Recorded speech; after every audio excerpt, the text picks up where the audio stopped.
ছায়া স্মার্ট ক্লাসে তোমাদের সবাইকে স্বাগত। আর আমার নাম কি আবার বলতে হবে না? আমি তো পরিচিতি তোমাদের সামনে। আচ্ছা, তবু একবার বলে নিই, তোমাদের দুলাল স্যার। আচ্ছা দেখো, এর আগে আমরা তো পাহাড় ঘুরেছি, পাহাড়িয়া নদী খুব উচ্ছল। সেই নদী যখন একটু কম ঢালু জায়গায় আসে তখন সেই নদীর গতিবেগ হারিয়ে ফেলে। তাই এই পাহাড় দেখতে দেখতে আমরা নদীতে এলাম।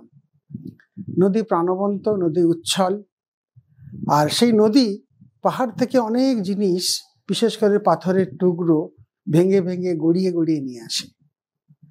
তোমরা নদীর বেডে গেলে তোমাদের পাগল দশা হবে। কেন না, রং বেরঙের নানা রকমের ও নুড়ি বয়ে এনেছে। তোমাদের মনে হবে প্রচুর নুড়ি তুলি দেখি। যেমন দেখো, আমি তোমাদের দেখাচ্ছি এইরকম একটা নুড়ি। এটা দেখেছো? দেখে ভাল লাগছে না? একটা কি রকমের যেন আকৃতির, প্রায় উপবৃত্তাকার এটা মনে হচ্ছে। এইরকম অসংখ্য নুড়ি, এই রকমের নুড়ি তোমরা দেখবে। আমি তোমাদের দেখাচ্ছি আরো কত রকমের নুড়ি আছে।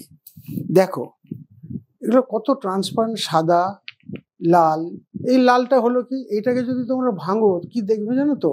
স্ফটিকের মতো স্বচ্ছ, কোয়ার্জ। এটা ওয়েদারিং হয়ে এইরকম হয়েছে। তা তোমরা এই রকমের দেখতে পাবে। বিশেষ করে আমাদের যদি দার্জিলিং এর পাহাড়ে যাই এবং সেখানকার পাহাড়ে নদীতে যদি আসি, জলঢাকা, তিস্তা, তোরসা, রায়ডা, কালচিনি, জয়ন্তীতে নদী আছে, সে সমস্ত নদীতে গেলে অনেক রকমের পাথর পাবে। মূলত কিসে পাবে? গ্রানাইট এবং নিস। আর দেখতে যা সুন্দর লাগে না, বেশ, তার এত সুন্দর লেয়ার থাকে নিশের, তোমাকে মনে হবে তোমাদের যে সব নুড়িগুলো আমরা তুলে নিয়ে যাই। কিন্তু নুড়ি তো তুলে আনা যাবে, বাড়িতে সাজিয়ে রাখা যাবে, সবটাই খুবই সুন্দর। কিন্তু প্রশ্ন হলো, এই যে নদী এত নুড়ি বয়ে এনেছে, কি করে বয়ে আনলো, কেন বয়ে আনলো, বা এইখানে সে তার বোঝাকে কেন ফেলে দিল, আর সে বইতে পারলো না কেন? এই সমস্ত অনেক প্রশ্ন কিন্তু আমাদের মনে জাগে। আসলে দেখো, আমি তোমাদের দেখাচ্ছি, এই যে নুড়ির আকৃতিটা দেখো কত বড়, এইগুলো দেখো কত ছোট। তাহলে বড় ছোট মিলিয়ে নুড়ির আকৃতি আছে। আসলে এগুলোকে আমরা বলি কি, নদীর বোঝা। নদী যখন একদম সমভূমি, বদ্বীপ সমভূমিতে আসে, তখন কিন্তু এই নুড়িগুলো সে আর বয়ে আনতে পারে না। তাই নদীর কতটা শক্তি আছে, নদী সেই শক্তি অনুযায়ী, তার ঢাল অনুযায়ী, তার জলপ্রবাহ অনুযায়ী সে কতটা তার বোঝা বইতে পারে আর কত দূর পর্যন্ত বইতে পারে, এগুলো কিন্তু আমরা যদি নুড়ির অনেকগুলো পরিমাপ পাই তাহলে কিন্তু আমরা সেটা বুঝতে পারবো। এই ধরনের জিনিসগুলো আসলে কি জানো তো, আজকে তোমাদের নদীর বেডে গেলে তোমাদের ভালো লাগে, আমরা এইগুলো ভাবি, কিন্তু উচ্চতর পড়াশোনার ক্ষেত্রে, গবেষণার ক্ষেত্রে আমাদের নদীর যে অনেক রকম অনুশাসন, রেজিম, তার যে ক্ষমতা, এগুলো আরো লাগবে, খুব কাজে লাগবে। সে কতটা জলপ্রবাহ তার বইতে পারবে, নিতে পারবে, সেই নদীতে আমাদের প্রয়োজনীয় কি রকমের কাজকর্ম করা যেতে পারে। যেমন দেখো, একটা জলবিদ্যুৎ উৎপাদন, ওই নদীর কি ক্ষমতা আছে সেই জলবিদ্যুৎ উৎপাদনে, নদীর সেই স্রোতকে বিদ্যুতে কনভার্ট করার, পরিবর্তিত করার? তো এ সমস্ত কিছুই নির্ভর করে নদীর বোঝার উপর। এছাড়া নদী যখন বোঝা ছেড়ে দেয় বা বোঝা সঙ্গে নিয়ে যায়, সে কতটা আঁকাবাঁকা পথে যেতে পারবে কি পারবে না, ইত্যাদি হরেক রকম প্রশ্ন আমাদের মনে জাগে। তা যার ফলে এই যে দেখো, তোমরা দ্বাদশ শ্রেণীর ছাত্রছাত্রী, তোমাদের হয়তো এত দরকার নেই, কিন্তু একটা জিনিস তো, মনে মনে স্বপ্ন ভাবতে তো কোনো অসুবিধে নেই। তা স্বপ্ন আমরা কেনই বা ভাববো না? আমরা তার স্বপ্নের প্রথমের দিকে একটু সলতে পাকাই না কেন? সেই সলতে পাকাতে গেলে আমাদের কি দরকার? এই নুড়ির পরিমাপ দরকার। এর আগে একটু বলে নিই, তোমরা যখন নদীতে যাবে তখন কি দেখবে বলো তো? ছোট বড় অনেক রকমের আকৃতির পাথরখণ্ড আছে। সে অনেক বড় আকৃতির পাথরখণ্ড, তা কোনটাকে? বিশাল চাই, বিশাল চাইকে আমরা বলি বোল্ডার। বোল্ডারের থেকে ছোট সেটাকে আমরা বলি কোবল, আর কোবলের থেকে ছোট সেটাকে বলি পেবল। তোমাদের সিলেবাসে আছে কিন্তু এই পেবল পরিমাপ। আমরা এই ধরনের জিনিসগুলোকে বলছি পেবল। আসলে পেবলের পরিমাপটা কি? মোটামুটি ভাবে বলা যেতে পারে যে 0.4 সেন্টিমিটার থেকে 6, 7, 8 সেন্টিমিটারের যে তার ব্যাস, সেই ধরনের সাইজের জিনিসটাকে বলছি আমরা পেবল নুড়ি। তার থেকে ছোট সাইজ আছে, তখন আমরা বলছি দানাদার দানা, অর্থাৎ কি বালির দানা, একটু বড় সাইজের বালির দানা। তোমরা এবার একটু একটা দেখো, আমি তোমাদের পরবর্তী পরে পরে দেখাচ্ছি যে আমরা এই যে নুড়ির পরিমাপ করব, কোন যন্ত্রের সাহায্যে পরিমাপ করব। আমরা নুড়ির পরিমাপ করব স্লাইডিং ক্যালিপার বা ভার্নিয়ার ক্যালিপার, এই যন্ত্রটার সাহায্যে। দেখো আমি তোমাদের এখানে আমার হাতে এই যন্ত্রটা আছে, তোমরা আশা করি দেখতে পাচ্ছ। এই যন্ত্রটার সঙ্গে দেখো এই যে এটা একটা বড় করে ছবি করা আছে, সেইটা ক্যালিপার যন্ত্রটা কি কি বিষয় আমি এবার সেইটা সম্বন্ধে তোমাদের একটু বলছি। এবার ক্যালিপার যন্ত্রটা একটু দেখো, এটা খুব সহজ কিন্তু খুব যে কঠিন তা নয়। ক্যালিপার যন্ত্রের মূল যে বিষয় জিনিসটা হলো, এর মধ্যে কি থাকে, একটা প্রধান স্কেল থাকে। তোমরা স্কেল করেছো, স্কেল সম্বন্ধে জানো, সেখানে ডায়াগোনাল স্কেল, ভার্নিয়ার স্কেল, মুখ্য স্কেল ইত্যাদি আছে। সে একটা প্রধান স্কেল থাকে, এইটা হলো প্রধান স্কেল। এবার দেখো এই প্রধান স্কেলের ভাগগুলো কি করা আছে।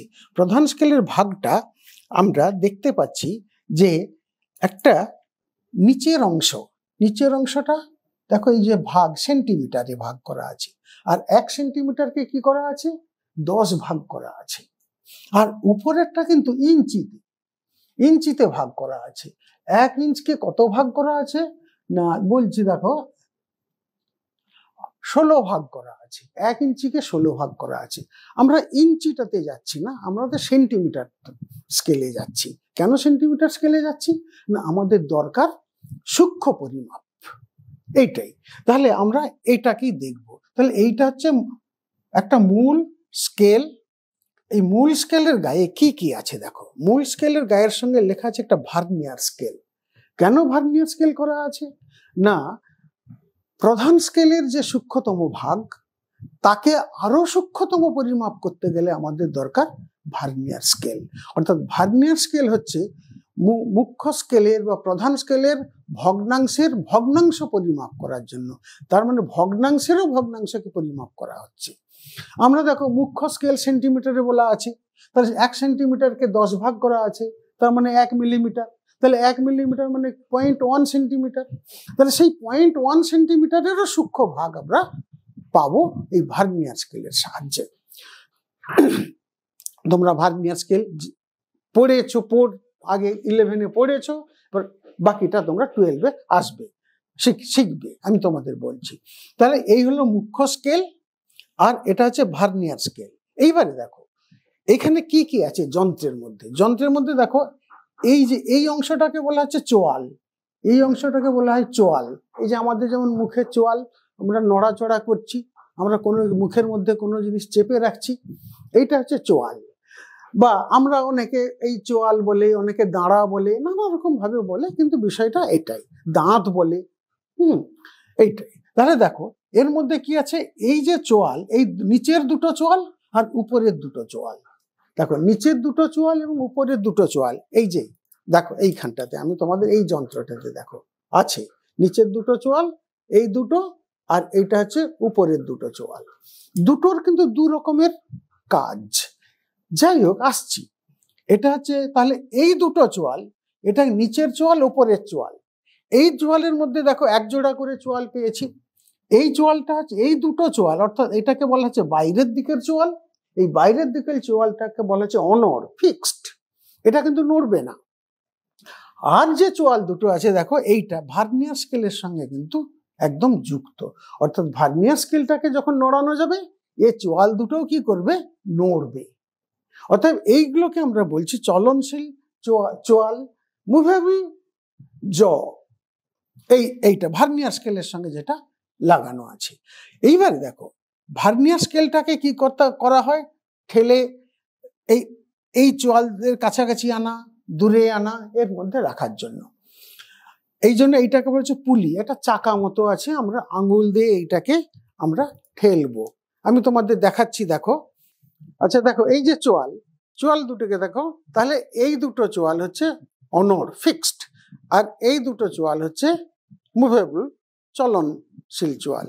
এবার এইটাকে আমি দেখো পুলিটা দিয়ে বাঁ হাতের বুড়ো আঙুল দিয়ে ঠেলে দেখাচ্ছি, দেখো কেমন করে, দেখো এগোনো যায় আবার পিছনো যায়।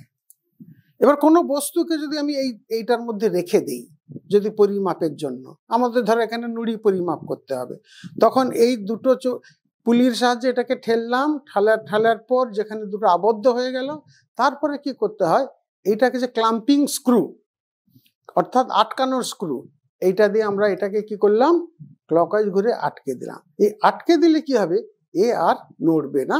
আমরা তারপর থেকে আমরা কি করব, ভার্নিয়ার স্কেল থেকে আমরা মেন স্কেল এবং ভার্নিয়ার স্কেলের রিডিংটা আমরা নিতে পারবো। এই হচ্ছে ভার্নিয়ার ক্যালিপারের ফাংশন, আর বিশেষ কিছু ফাংশন নেই। এইবারে দেখো, এবারে কি করা হয়, এই বাইরের দুটো চোয়াল একমাত্র কোনো বস্তুর বাইরের পরিমাপ নেওয়ার জন্য, ধরো ওই যে নুড়ি দেখালাম, নুড়ির বাইরের পরিমাপ আমরা নেব। আর এই যে উপরের দুটো চোয়াল যেটা আমরা দেখতে পাচ্ছি, এই দুটো চোয়ালের সাহায্যে আমরা কিন্তু ভেতরের পরিমাপ নেব। ভেতরে বলতে বলো, ধরো একটা গ্লাস, তোমার বাড়িতে গ্লাস আছে, তা গ্লাসের ভেতরে তার ডায়ামিটার কত, সেটা কিন্তু একমাত্র এটার দ্বারা হবে, বাইরের দ্বারা কিন্তু হবে না। আবার ধরো এই যে গ্লাস, তার থিকনেস কত, সেই থিকনেসটা পরিমাপ করতে গেলে কিন্তু আমাদের এইগুলো লাগবে। একটা যে জলের পাইপের ব্যাস কত, সেগুলো আমরা একমাত্র এই উপরের জিনিসটা দিয়ে মাপবো, কিন্তু আমরা নিচের জিনিসটা দিয়ে মাপা যাবে না। এবারে ধরো তোমাদের গ্লাস আছে, যে গ্লাসের মাপটা গভীরতা কত, গ্লাসের ডেপথ কত, তোমরা কেমিস্ট্রি ল্যাবে যদি বিকার পাও, বিকারের গভীরতা কত, সেইটা মাপার জন্য কিন্তু দেখো এইটা একটা ডেপথ বার, এটাকে তখন কি করা হয়, এই রকম করে আমরা ডেপথ বারটা নিয়ে নেই, যত এদিকে টানবে তত আসবে, তাহলে এইটার গভীরতা আমরা পাবো। হ্যাঁ, এই ক্যালিপার যন্ত্রটা খুব ছোট, এই ছোট বলে আমরা কিন্তু খুব বেশি ব্যাসের আমরা পরিমাপ নিতে পারবো না। এইবারে দেখো, আমরা নুড়ি যে আছে, নুড়ির পরিমাপটা আমরা কিভাবে নেব, তার কি পরিমাপ পাবো, সেইগুলো আমরা দেখাচ্ছি। আমরা আবার নুড়ির পরিমাপ নেব, কিন্তু নুড়ির কত একটা বৈশিষ্ট্য আছে। নুড়ির কি বৈশিষ্ট্য আছে, নদী যখন নুড়ি বয়ে নিয়ে আসে, সে কি হচ্ছে, রোল করতে করতে আনে, যার ফলে নুড়ি একটা বিশেষ আকৃতি প্রাপ্ত হয়। সে আকৃতিটাকে আমরা বলি উপবৃত্তাকার, ইলিপসয়েড, ইলিপসের মতো তার আকৃতি। আমরা প্রকৃত ইলিপস কি আর নুড়ির ইলিপস কি, দেখো একটা ছবির মধ্যে দেখাচ্ছি, একটু দেখো। এইটা হচ্ছে একটা প্রকৃত ইলিপস, প্রকৃত উপবৃত্ত। এই প্রকৃত উপবৃত্তের এই যে দুটো পার্শ্ব, দুটো দিক, ম্যাক্সিমাম দূরত্বে যেটা থাকে, এইটাকে বলা হচ্ছে প্রধান অক্ষ, মেজর অ্যাক্সিস। ঠিক এর সমকোণে, অর্থাৎ এর পারপেন্ডিকুলার ডিরেকশনে যে আমরা সর্বাধিক দূরত্বটা পাবো, এটাকে বলা হচ্ছে গৌণ অক্ষ। আচ্ছা, এই উপবৃত্তটা দেখো কত সুন্দর, দেখতে ভালো। এর পাশে দেখো এই যে নুড়িগুলো দেওয়া আছে, আমি তোমাদের সুবিধার জন্য এটা আমি দেখিয়েছি। আচ্ছা, এই নুড়িগুলোর আকৃতি ঠিক কি উপবৃত্তকে অনুসরণ করে? নিশ্চয়ই ঠিক উপবৃত্তকে অনুসরণ করে না। দেখো, বিভিন্ন সাইজের পেবল এখানে আছে, এগুলো দেখতে কিছুটা উপবৃত্তের মতো, কিন্তু সঠিক উপবৃত্ত নয়। তাই এক্ষেত্রেও এর কি আছে, গৌণ অক্ষ আছে, এর মুখ্য অক্ষ আছে, অর্থাৎ প্রধান অক্ষ এবং গৌণ অক্ষ। এবারে দেখো, এটা নুড়ি, এটা একটা, এর আমরা গৌণ অক্ষ, মুখ্য অক্ষ কোনগুলো? একটা উপবৃত্তের ঠিক মুখ্য অক্ষের মাঝখান দিয়ে আমরা গৌণ অক্ষ পাই, কিন্তু নুড়ির এই যে একটা নুড়ি আছে তোমরা দেখছো, এর আমি ধরে নিচ্ছি এইটা হচ্ছে ম্যাক্সিমাম দুটো বিন্দুর মধ্যে দূরত্ব। এইটা হচ্ছে তার অর্থাৎ আমরা যদি এইভাবে এই দুটো পয়েন্টের মধ্যে আমরা পরিমাপ করি, আমরা পাবো মুখ্য অক্ষের প্রধান অক্ষের মাপ। এইবারে ঠিক দেখো উপবৃত্তে কি হচ্ছে, ঠিক মাঝখানের পারপেন্ডিকুলার ডিরেকশনে আমরা পাই গৌণ অক্ষ। কিন্তু এই নুড়ির ক্ষেত্রে দেখো, আমি যদি এই পয়েন্ট থেকে এই পয়েন্ট ধরি, ঠিক তার মাঝখানের বিন্দুটা যদি নেই, মাঝখানের বিন্দু থেকে যদি আমি ঠিক পারপেন্ডিকুলার কোনো দূরত্ব টানি, তাহলে কিন্তু দেখা যাবে যে এই ধরো এই নুড়ির ক্ষেত্রে ঠিক এর মাঝখান দিয়ে যদি আমি পারপেন্ডিকুলার কোনো অক্ষতে নেই, তাহলে দেখা যাবে যে এটা হচ্ছে কিন্তু সর্বোচ্চ দূরত্ব হবে না, সর্বাধিক দূরত্ব হবে না। দেখা যাবে যে এই পয়েন্টটা হচ্ছে তার সর্বাধিক দূরত্ব। তার মানে কি, এই অক্ষের ঠিক সমকোণে যেখানে আমি সর্বাধিক দূরত্ব পাবো, সেইটাই হবে এই নুড়ির ক্ষেত্রে তার গৌণ অক্ষ।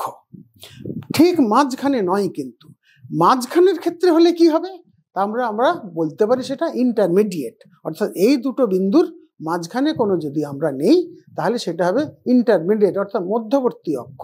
তাহলে একটা নুড়ির ক্ষেত্রে প্রধান অক্ষ এবং গৌণ অক্ষ দুটো কিভাবে আসছে সেটা আমরা বুঝতে পারছি। ঠিক একইভাবে এই নুড়িটার ক্ষেত্রেও যদি আমরা দেখি, এর যে ঠিক এর হয়তো ঠিক মাঝখানের অংশটা কিন্তু গৌণ অক্ষ হতে পারে, এই দুটো আর এই দুটো প্রধান অক্ষের ঠিক মাঝখানে হতে পারে, কিন্তু এই নুড়িটার ক্ষেত্রে কিন্তু মাঝখানে নয়।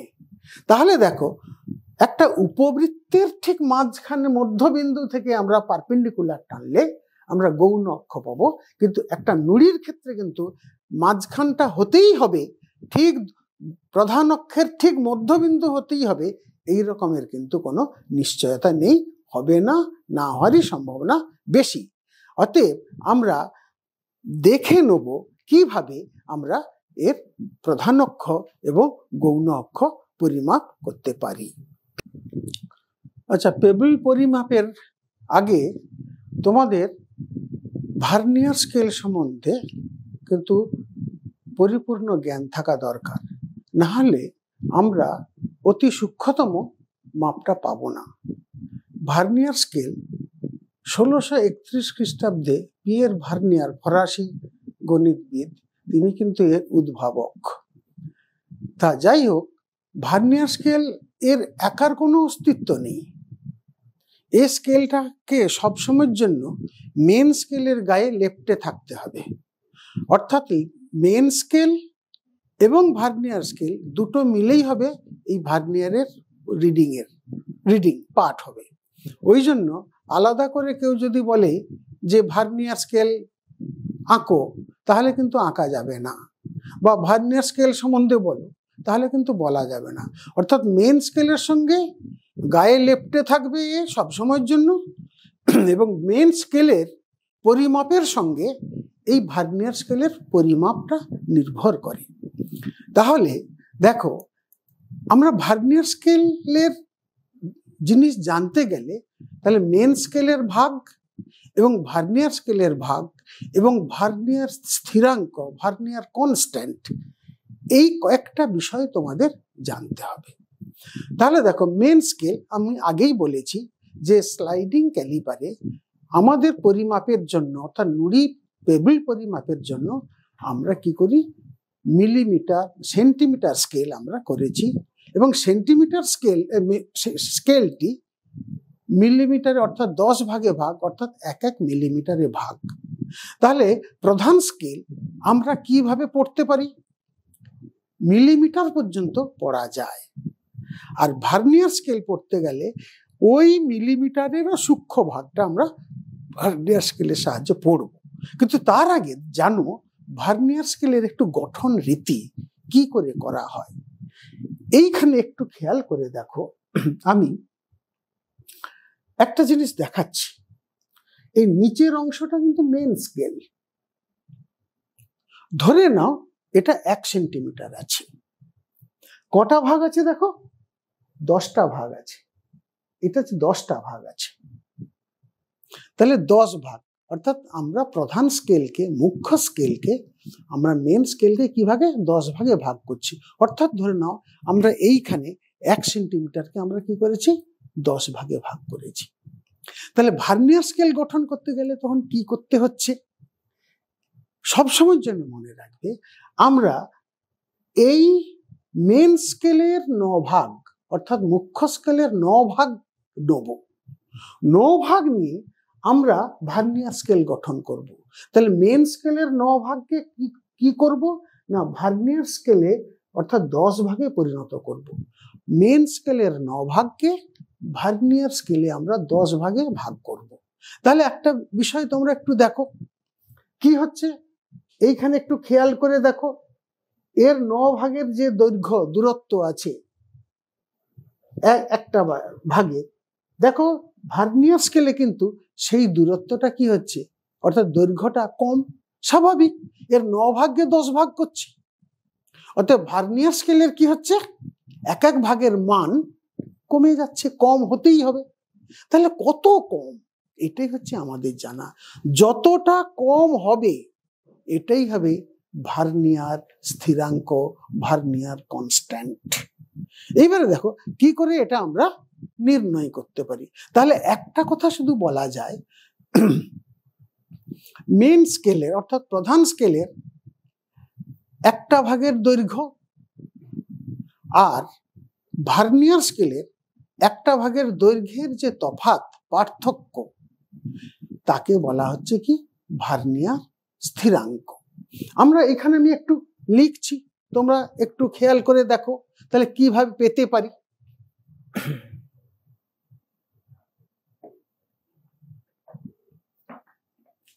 তাহলে আমরা কি করলাম, এইটাকে এইভাবে লেখে আর কি,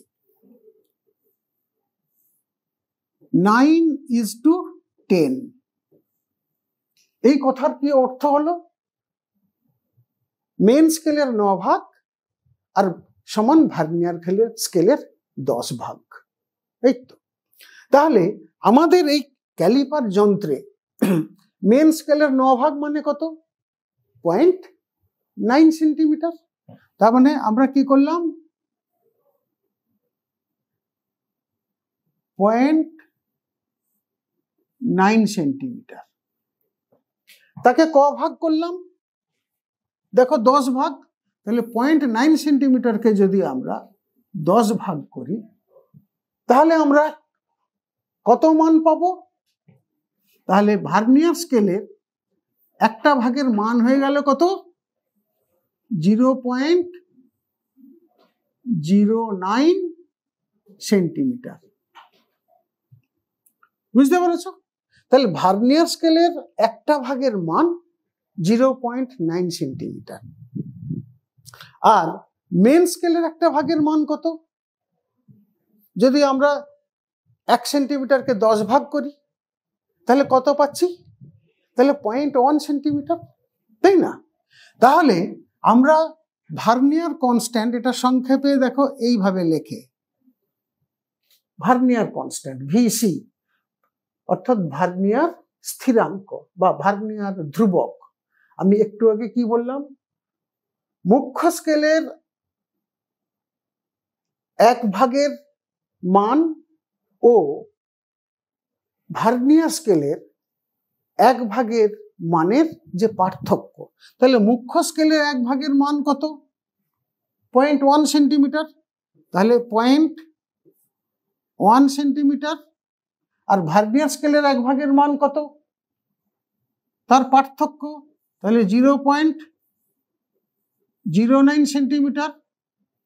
তাহলে ভার্নিয়ার কনস্ট্যান্ট কত হলো, 0.01 সেন্টিমিটার।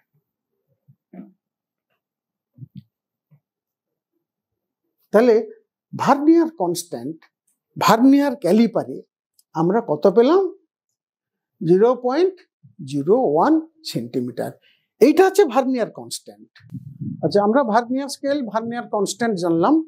তাহলে ভার্নিয়ার স্কেল থেকে কি করে ভার্নিয়ার রিডিং নিতে হয়, এটাই আমাদের জানার দরকার। ভার্নিয়ার স্কেল থেকে ভার্নিয়ার রিডিং নিতে হয় কিছুই নয়, vernier's constant into number of vernier division, meeting place of vernier division with the main scale. অর্থাৎ আমি তোমাদের এখানে যেটা বলছি সেটা হলো যে যখন আমরা রিডিং নেব তখন দেখা যাবে ভার্নিয়ারের জিরোটা মেন স্কেলের জিরোর সঙ্গে থাকবে না। তাহলে মেন স্কেলের জিরোর সঙ্গে যখন থাকবে না, এটা একটা জায়গায় সরে যাবে। সরে গেলে তখন দেখা যাবে যে ভার্নিয়ারের কোনো একটা দাগ মেন স্কেলের কোনো একটা দাগের সঙ্গে অতি অবশ্যই মিলবে, এটা তোমরা জানবে।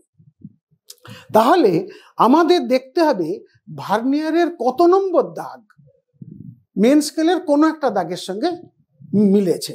That is the meeting place between the vernier scale and the main scale. এইটা হচ্ছে ব্যাপার, বা coinciding point between vernier scale and the main scale. এইটা আমাদের পড়তে হবে। যদি আমরা এটা আমরা পাঠ করে নেব। এইটা ধরা যাক আমাদের এখানে 3 নম্বর 5 নম্বরের দাগের সঙ্গে মিলেছে, তাহলে আমার ভার্নিয়ার স্কেল কত রিডিং দেবে আমি এই জায়গাটাই বলছি। তাহলে ভার্নিয়ার স্কেল রিডিং আমরা যেটা বলছি VSR, vernier scale reading is equal to কি হচ্ছে, number of vernier scale division into vernier constant.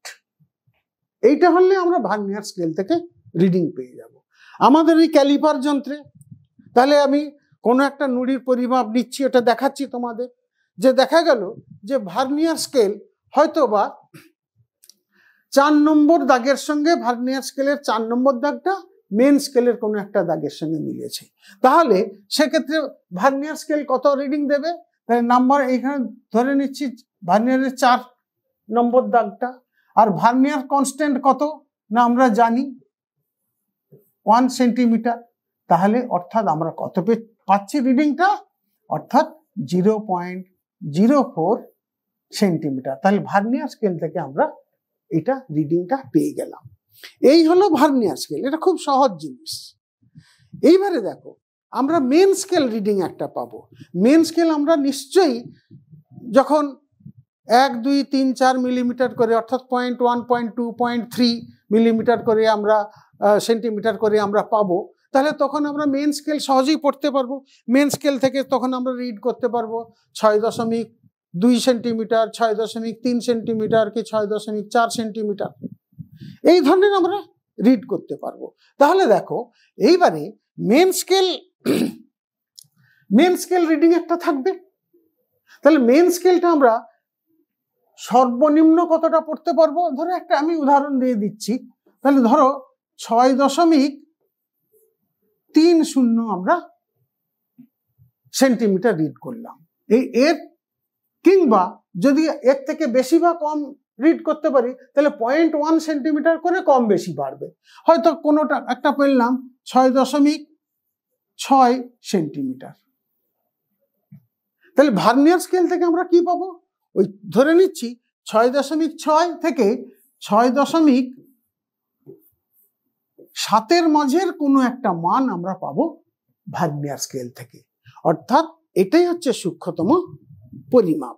বুঝতে পেরেছো? তাহলে মেন স্কেল রিডিং থেকে আমরা সহজে এই ধরনের মানগুলো পাবো, আর বাকি অংশটা, বাকি যেটা আছে সেটা আমরা ভার্নিয়ার স্কেল থেকে পাবো। তাহলে ভার্নিয়ার স্কেলের কত নম্বর দাগ মেন স্কেলের কোনো একটা দাগের সঙ্গে মিলেছে, দ্যাট ইজ দ্য রিডিং। তাহলে দুটো রিডিং মিলে main scale reading plus vernier scale reading আমরা পেলেই আমরা দৈর্ঘ্য পেয়ে যাব। ঠিক আছে? তাহলে আমরা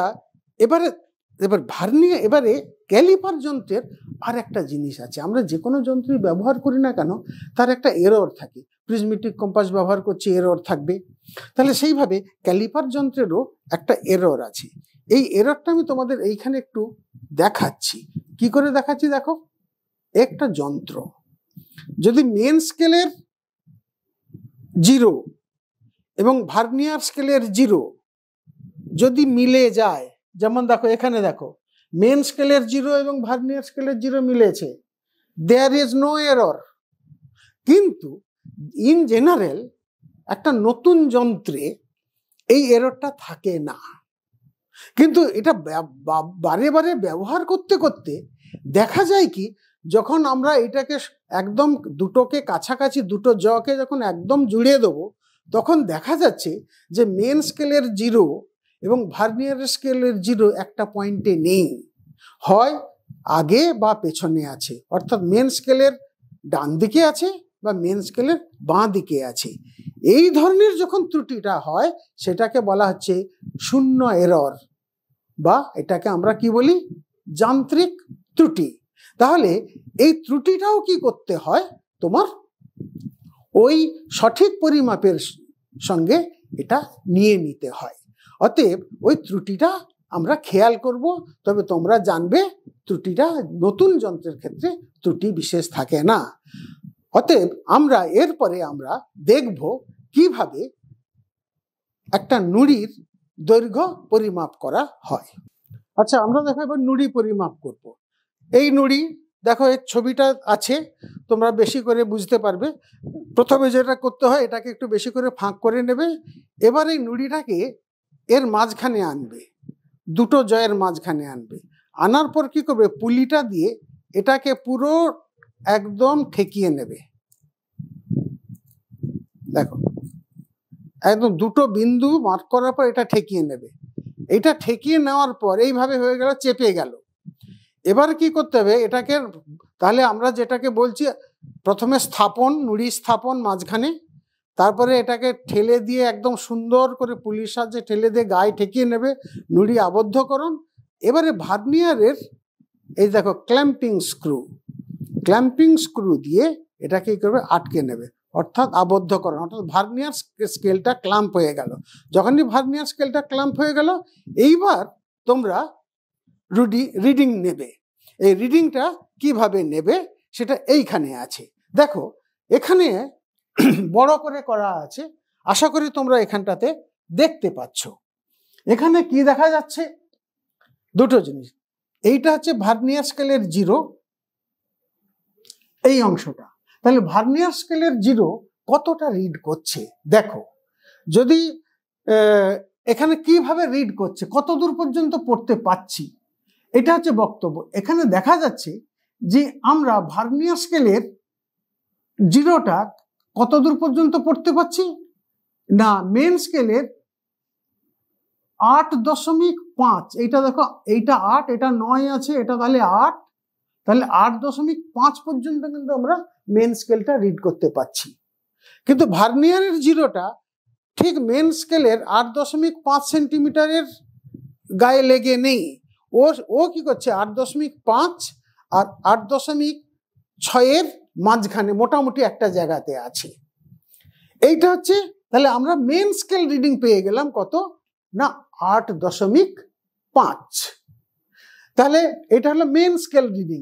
আমরা এগুলোকে এইভাবে লিখি, main scale reading is equal to আমরা কত পাচ্ছি না, 8.50 সেন্টিমিটার। এটা হলো মেন স্কেল রিডিং। এইবার আমাদের ভার্নিয়ার স্কেল রিডিং নিতে হবে। আমার এখানে দেখা যাচ্ছে যে ভার্নিয়ার স্কেলের এই 2 নম্বর দাগ মেন স্কেলের একটা দাগের সঙ্গে মিশেছে। তাহলে ভার্নিয়ার স্কেলের 2 নম্বর দাগ মেন স্কেলের যে কোনো একটা দাগের সঙ্গে মিশেছে। তার মানে আমরা এখানে তাহলে মেন স্কেল রিডিং এইটা একটা গেল। তাহলে ভার্নিয়ার স্কেল রিডিং, তাহলে ভার্নিয়ার স্কেল রিডিং এ আমরা কি পাচ্ছি, ভার্নিয়ারের 2 নম্বর ডিভিশনটা আমরা পাচ্ছি। তাহলে এর লেন্থ কত হবে না, ভার্নিয়ার স্কেলের 2 নম্বর দাগ ইন্টু ভার্নিয়ার কনস্ট্যান্ট, তাহলে ইন্টু ভার্নিয়ার কনস্ট্যান্ট। তাহলে এই ভার্নিয়ার কনস্ট্যান্ট কত জানি, 0.01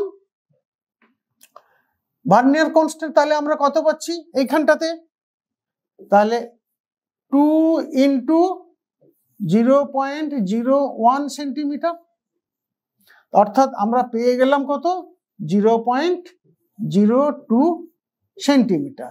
তাহলে এইটা হলো ভার্নিয়ার স্কেল রিডিং।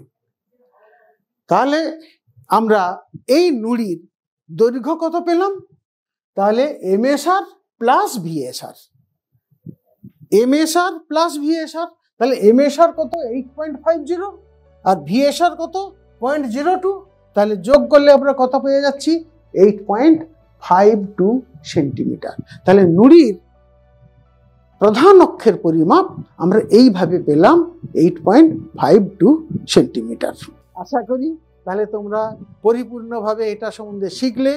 তাহলে যখন তোমরা এই পরিপূর্ণভাবে জিনিসটা শিখলে, তাহলে তোমাদের কি করতে হবে, এই ভিডিওটা দেখার জন্য তাহলে ছায়ার ইউটিউব চ্যানেলকে তোমরা কি করবে, অতি অবশ্যই সাবস্ক্রাইব করবে। আর ভিডিওটা ভালো লাগার জন্য তোমরা কি করবে, লাইক করবে আর শেয়ার করবে। আর ঠিক এই ধরনের আরও ইন্টারেস্টিং ভিডিও তোমরা আগাম পাওয়ার জন্য বেল আইকনটাকে ক্লিক করবে।